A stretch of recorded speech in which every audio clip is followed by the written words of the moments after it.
네, 오늘 말씀은 마가복음 2장 13에서 17절 말씀입니다.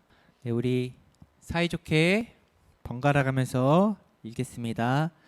예수께서 다시 바닷가에 나가심에 큰 무리가 나왔거늘 예수께서 그들을 가르치시니라. 그의 집에 앉아 잡수실 때에 많은 세리와 죄인들이 예수와 그의 제자들과 함께 앉았으니 이는 그러한 사람들이 많아 있어서 예수를 따름이러라. 우리 함께 읽겠습니다. 예수께서 들으시고 그들에게 이르시되 건강한 자라야 의사가 쓸데없고 병든 자에게라야 쓸데없느니라. 나는 의인을 부르러 온 것이 아니요 죄인을 부르러 왔노라 하시니라. 아멘. 광고하겠습니다. 여러분, 오늘 또 함께 예배드리는 우리 여러분에게 하나님의 은혜가 함께하기를 기원합니다. 두 번째, 여러분 예배 끝나고 소그룹 우리 해야 되니까 늘 하는 거예요. 여러분 익숙해져야 되니까 잘 참여해 주셔서 좋은 교제의 시간이 되었으면 좋겠습니다. 이번 주 토요일에 저녁 8시에 제가 따로 성경 공부 모임하는 거 있는데 이를 위해서 함께 좀 기도해 주셨으면 좋겠습니다.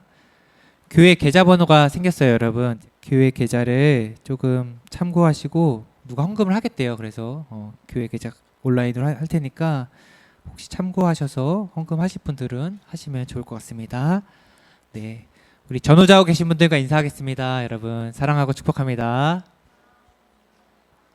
저랑 아내랑 또 우리 사랑하는 아내랑 결혼했잖아요. 여러분 우리 결혼했는데 제가 당시에 30살이었고 아내가 26살이었어요.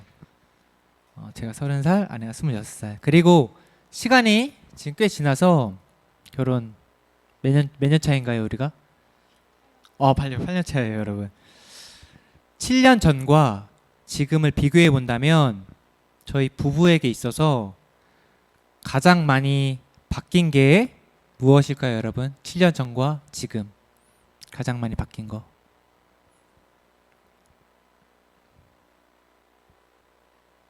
퀴즈 뭐 얘기해줘요. 누가 가장 많이 바뀐 게 뭐예요? 7년 전이랑 지금이랑. 딩동댕 박수 한번 주세요. 둘 사이에 너무나 사랑스러운 딸아이 이래가 있다는 것이죠. 지금은 이래가 없는 삶을 되게 상상하기 어려워요. 그 정도로 너무나 큰 부분을 차지하고 있습니다. 이처럼 사랑하는 남녀가 결혼을 하고 사랑의 결실로 자녀를 낳습니다. 지금 부모님들과 여러분들과의 관계가 어떤지는 제가 정확히 알 수 없지만 분명 과거로 돌아가서 여러분이 태어날 당시에는 아마 참 많은 사랑을 받으면서 다들 태어났을 거예요. 귀한 아들이지, 인섭이 귀한 아들이고 보민이 유정이 너무나 귀한 딸입니다. 다 함께 한 가지 상상을 같이 해보면 좋을 것 같은데, 우리가 훗날 뭐 몇 년이 될지 모르겠지만 훗날 사랑하는 사람을 만나고 결혼을 합니다. 그리고 아이를 임신한 거예요.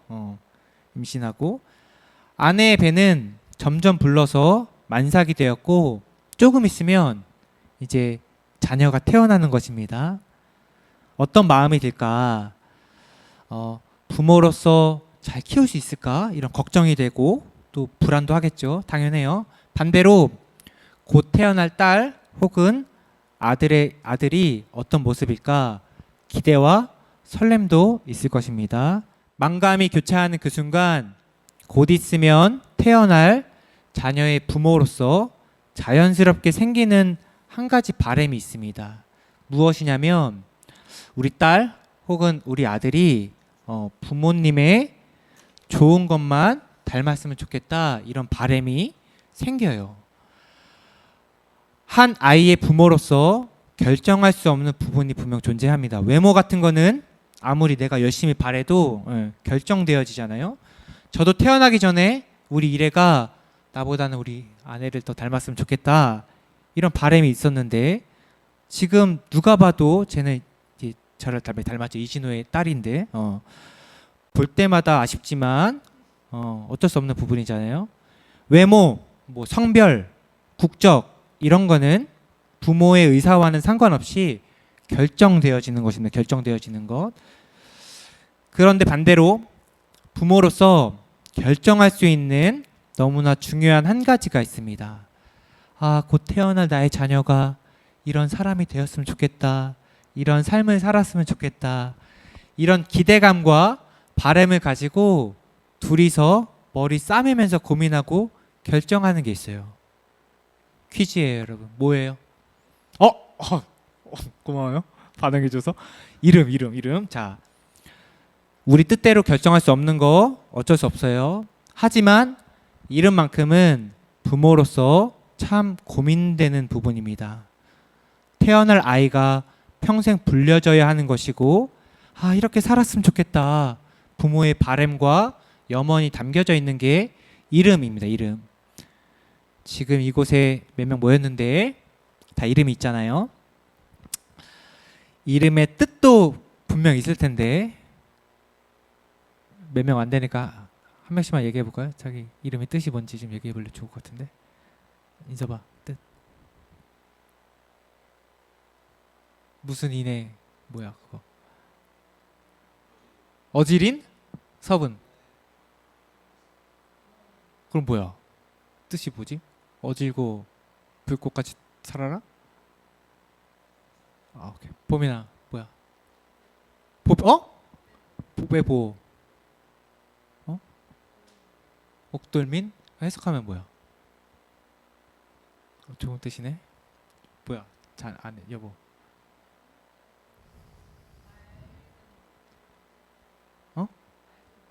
맑은 물이 유정이 맑은 물이에요. 아, 그렇죠, 여러분. 저도 보배 지인의 빛날 호 빛나는 보배처럼 살아라.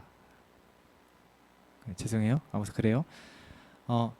부모의 이름이라는 게 뭐냐면 부모의 염원이 담겨 있다라는 거죠. 자녀를 낳으면 저희도 이래 하나님께서 준비하신 사람 뭐 이런 뜻이에요.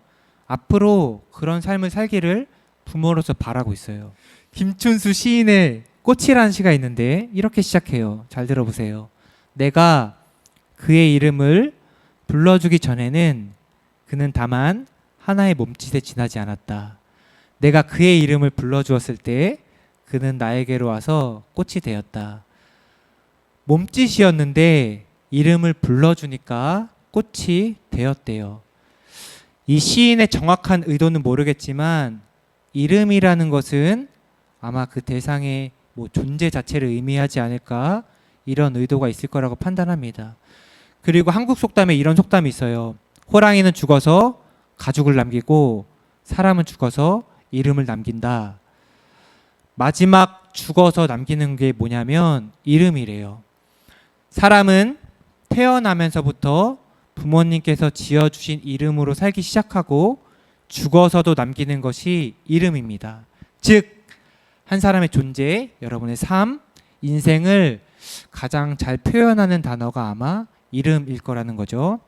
오늘 본문 말씀에 등장하는 한 인물을 살펴보려고 하는데 주인공 이름이 레위라는 사람입니다. 예수님께서 그를 만나주시는 장면을 담고 있는 말씀인데 예수님께서 29살까지 평범하게 사시다가 이후 3년은 하나님의 아들로서 하나님의 일을 감당하기 시작합니다.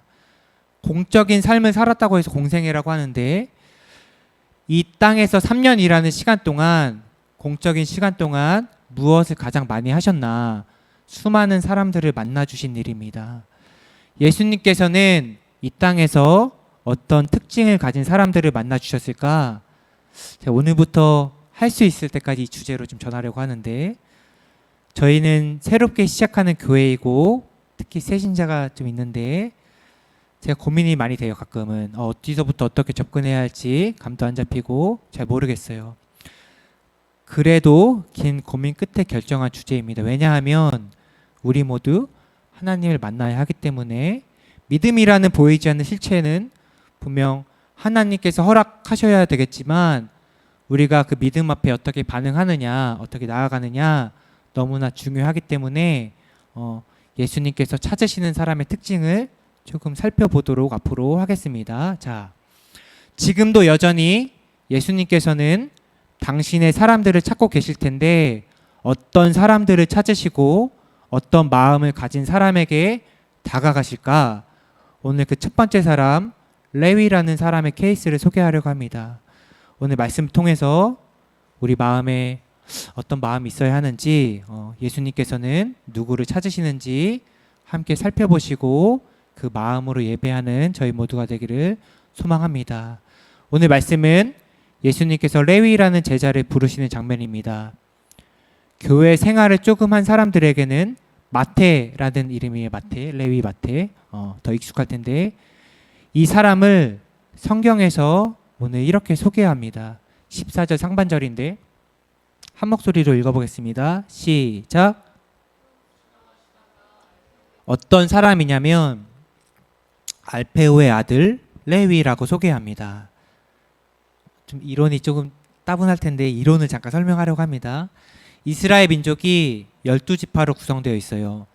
지파라는 말이 되게 어려운데 야곱이라는 사람이 12아들을 낳았는데 그 아들들이 장가가서 막 가족을 꾸리고 자손들을 많이 낳습니다. 많아져서 하나의 집단이 된 것을 쉽게 말해서 지파라고 합니다.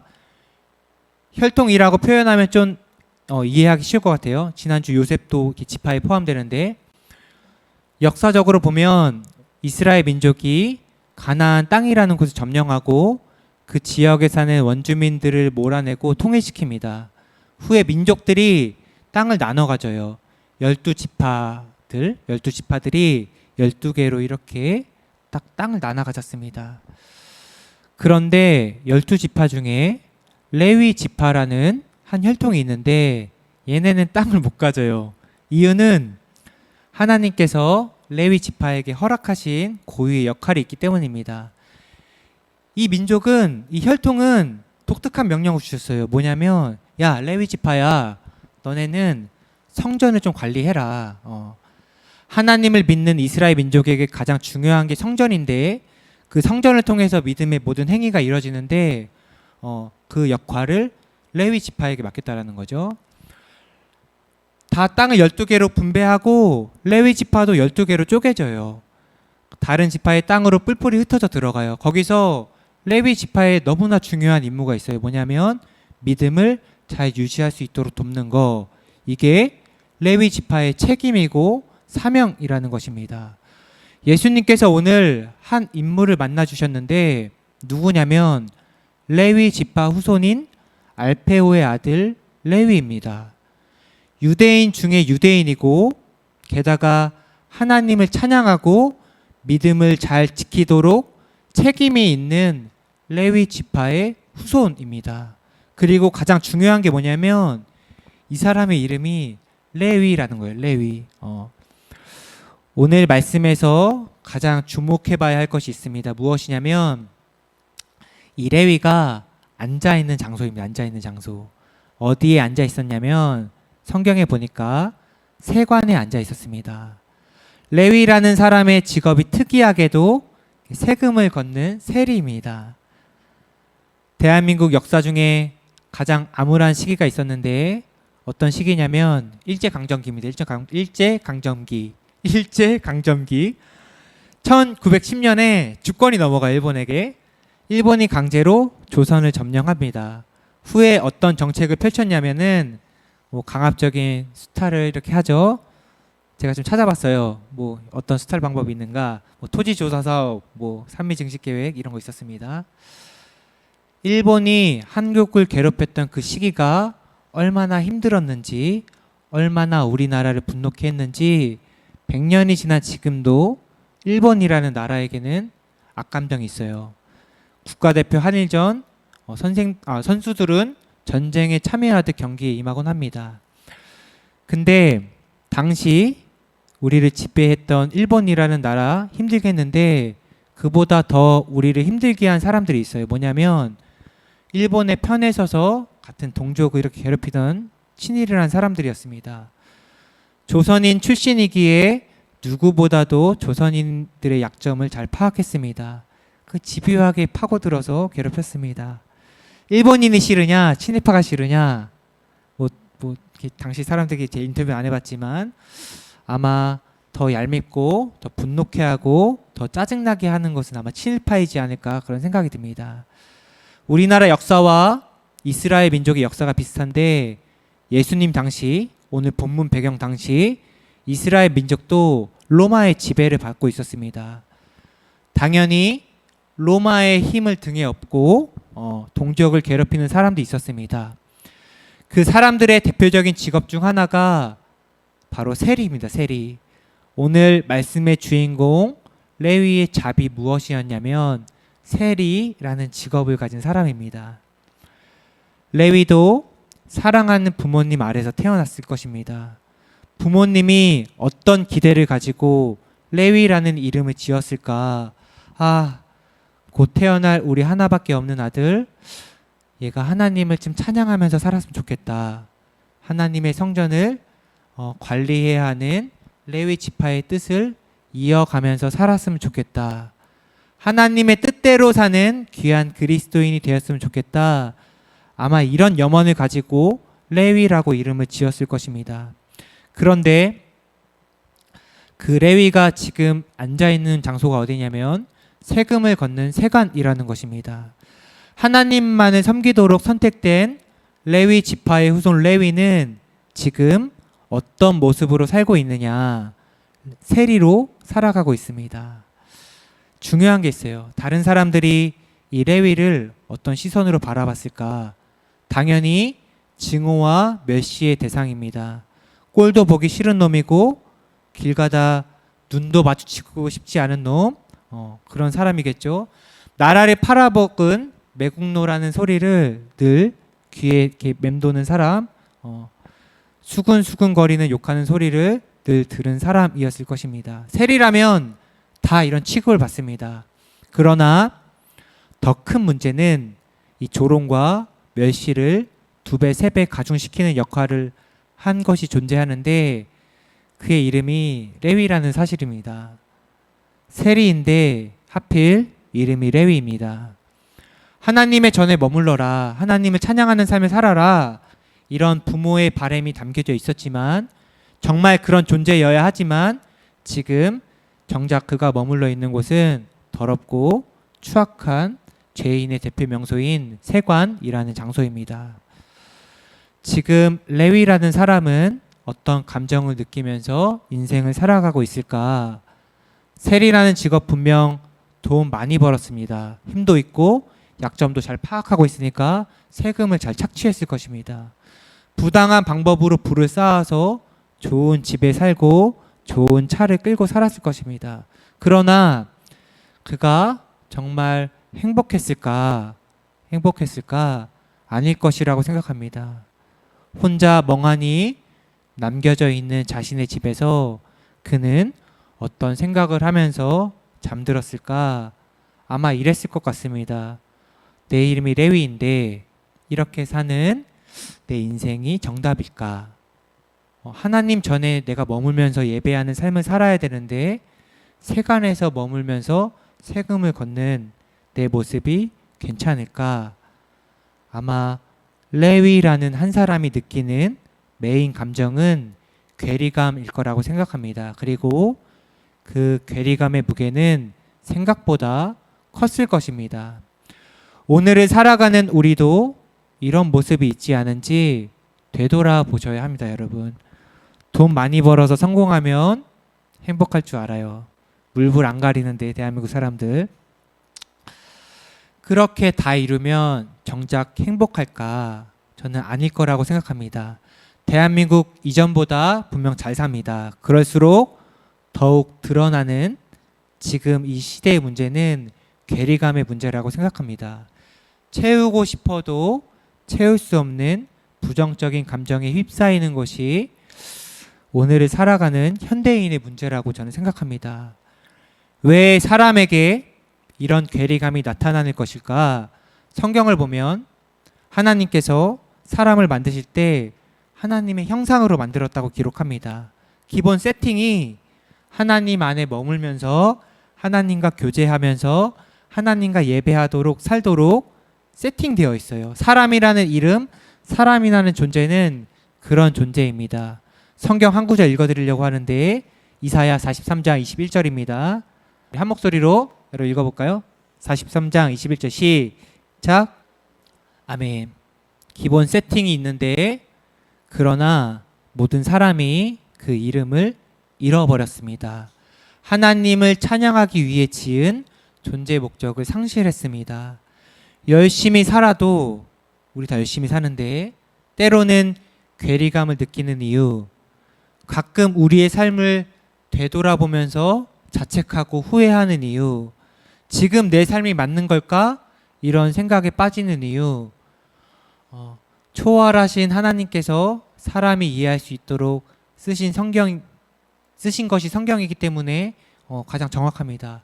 괴리감의 이유는 이름을 상실했기 때문입니다. 하나님의 전에 머물러야 하는 레위라는 이름을 가진 사람이 지금 세간에 앉아 있는데 뭐가 되겠냐라는 거죠. 아무리 화려해도 아무리 성공한 것처럼 보여도 절대로 되지 않습니다. 이것이 레위라는 사람의 삶이었고 어쩌면 지금을 살아가고 있는 저와 여러분일지도 모릅니다. 너무나 다행인 것은 이런 레위에게 오늘 예수님께서 찾아오셨다라는 것입니다. 부르시는 장면을 함께 다시 보려고 하는데 본문 14절 시작. 레위가 세간에 앉아 있는 것을 보시고 그에게 이르시되 나를 따르라 하시니 일어나 따르니라. 아멘. 레위에게 있어서 그동안에 자신의 이름은 죄책감을 가중시키는 역할이었습니다. 가뜩이나 욕하는데 이름이 레위라서 2배, 3배 욕먹는 것이 그의 이름이었습니다. 그런데 예수님이라는 분이 다시 한번 그의 이름을 불러주십니다. 레위야, 나를 따르라 불러주십니다. 태어나서 처음으로 그의 이름이 따뜻하게 불리는 순간입니다. 자신에게 늘 레위라는 이름은 어두운 그림자였고 죄의 굴레였습니다. 사람들이 더럽다고 욕하는 그의 이름을 예수님께서는 다시 불러주셨습니다. 이 세상이 줄 수 없는 예수님의 사랑, 내가 어떠한 삶을 살았건 간에 전혀 상관하지 않는 하나님의 은혜, 세상 사람들이 나를 욕하고 죄인이라 손가락질해도 수많은 부정적인 것들을 쏟아내도 끝까지 나를 포기하지 않으시는 하나님의 음성이 오늘 한 사람에게 도달하는 순간입니다. 이것이 예수님께서 레위의 이름을 불러주시고 만나주신 장면의 참된 의미라고 생각합니다. 그 음성에 레위라는 사람이 어떻게 반응했을까? 일어나 따랐다라고 성경이 기록합니다. 자신이 앉아있던 세간이라는 자리에서 일어났습니다. 괴리감, 죄책감, 허무함의 자리에서 일어나서 그 사람은 예수님을 따랐습니다. 하나님의 전에 머물면서 하나님을 찬양하고 하나님을 예배해야 하는 본래의 이름으로 레위는 돌아갔습니다. 그것이 오늘 레위의 마지막 모습입니다. 오늘날 현대인 주님께서는 어떤 사람들을 찾으실까? 저는 괴리감을 느끼는 사람들이지 않을까 그런 생각이 듭니다. 겉으로 보면 다들 멀쩡한 것 같은데 분명 이 감정에서 자유로울 수 없습니다. 여러분의 진짜 이름, 여러분의 진짜 존재의 목적을 잃어버렸으면 너무나 당연한 결과입니다. 우리가 있어야 할 곳, 모든 사람이 있어야 할 곳은 하나님 아닙니다. 그리고 그 자리로 돌아올 수 있도록 예수님께서는 다시 한번 오늘 우리의 이름을 불러주십니다. 레위야, 나를 따르라. 어쩌면 우리가 해야 할 것은 그 음성에 반응해서 일어나서 예수님을 따르는 것입니다. 성경 한 구절을 읽어드리면서 말씀 마치려고 합니다. 요한복음 14장 6절입니다. 잘 들어보십시오. 예수께서 이르시되 내가 곧 길이요 진리요 생명이니 나로 말미암지 않고는 아버지께로 올 자가 없느니라. 아멘. 우리가 원래 자리로 돌아가야 하는 유일한 길은 예수님입니다. 사랑하는 우리 세상 속의 교회 성도 여러분, 저도 살면서 여러 가지 괴리감 채우려고 이것저것 다 해봤는데 제대로 성공한 적이 없습니다. 지금은 괜찮습니다, 여러분. 제가 있어야 할 자리에 있고 어쩌면 제가 잃어버렸던 이름을 찾았기 때문입니다. 우리 모두 원래 자리로 돌아가셔야 합니다. 그리고 원래 하나님께서 우리에게 주신 이름을 회복해야 합니다. 일어나서 예수님을 따르는 그 부르심 앞에 순종하는 저희 모두가 되기를 간절히 소망합니다. 네, 사랑이 많으신 하나님 감사합니다. 저희들을 지으신 목적이 하나님 안에 있으라고 하나님께서 창조하셨음을 우리가 믿음으로 고백할 수 있는 저희들 될 수 있도록 인도하여 주시옵소서. 우리가 온전히 머물러야 할 장소, 그리고 우리가 늘 삶을 살아갈 수 있는 공간이 하나님의 안임을 우리가 믿음으로 살게 하여 주시고 그 안에서 하나님과 교제하며 살아갈 수 있는 저희들 될 수 있도록 인도하여 주시옵소서. 이제는 우리 주 예수 그리스도의 십자가의 은혜와 그 아들을 보내신 하나님의 크신 사랑과 지금까지 우리들의 삶을 인도하신 성령님의 인도하심이 오늘 예배드리는 저희들의 삶과 가정과 직장과 일터 위에 이제로부터 영원까지 함께하여 주시기를 간절히 축원하옵나이다. 아멘.